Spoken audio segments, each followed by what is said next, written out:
देश भर में परीक्षाओं में कथित गड़बड़ियों और शिक्षा व्यवस्था को लेकर चल रहे विरोध प्रदर्शन के बीच कॉकरोच जनता पार्टी के संस्थापक अभिजीत दीपकी ने बड़ा बयान दिया है। उन्होंने साफ कहा है कि उनका आंदोलन तब तक नहीं रुकेगा जब तक केंद्रीय शिक्षा मंत्री धर्मेंद्र प्रधान अपने पद से इस्तीफा नहीं दे देते। रविवार को अभिजीत दीपकी ने कहा कि नई दिल्ली के जंतर मंतर पर शनिवार को आयोजित प्रदर्शन सफल रहा और इसमें करीब 7,000 लोगों ने हिस्सा लिया। उनका दावा है कि यह सिर्फ शुरुआत है और आने वाले दिनों में इस आंदोलन को देश के अलग अलग हिस्सों तक पहुंचाया जाएगा। दीपकी के मुताबिक अगर जनता अपनी आवाज नहीं उठाएगी तो बदलाव संभव नहीं है। उन्होंने आरोप लगाया कि परीक्षा प्रणाली में हुई गड़बड़ियों ने लाखों छात्रों के भविष्य को प्रभावित किया है। उनका कहना है कि यह सिर्फ एक राजनीतिक मुद्दा नहीं बल्कि देश की पूरी युवा पीढ़ी से जुड़ा सवाल है। उन्होंने कहा कि केंद्रीय शिक्षा मंत्री को नैतिक जिम्मेदारी लेते हुए इस्तीफा देना चाहिए।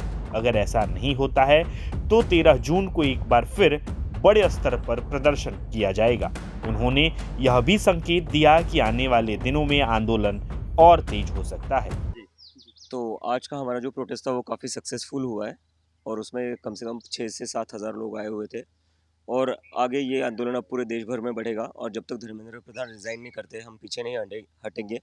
ये आंदोलन अब पूरे नेशन वाइड होगा उनके रेजिग्नेशन तक। Thank you. वो हम जल्दी बताएंगे, अभी इसको पूरे नेशन वाइड करने वाले हैं हम। प्रदर्शन के बाद रविवार सुबह अभिजीत दीपकी महाराष्ट्र के छत्रपति संभाजीनगर जिले के वालूज इलाके स्थित अपने घर पहुंचे। वहां परिवार के सदस्यों और समर्थकों ने उनका स्वागत किया।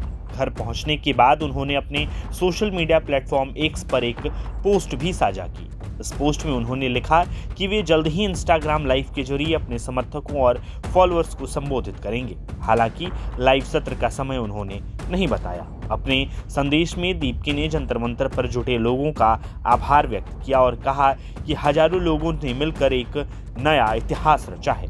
उन्होंने लिखा कि इस शांतिपूर्ण प्रदर्शन ने सरकार को यह संदेश दिया है कि जब आम लोग एकजुट होकर अपनी मांगों के लिए खड़े होते हैं तो उनकी आवाज को नजरअंदाज करना आसान नहीं होता। उन्होंने विशेष रूप से उन छात्रों और बच्चों की सराहना की जो तेज गर्मी और धूप के बावजूद प्रदर्शन में शामिल हुए।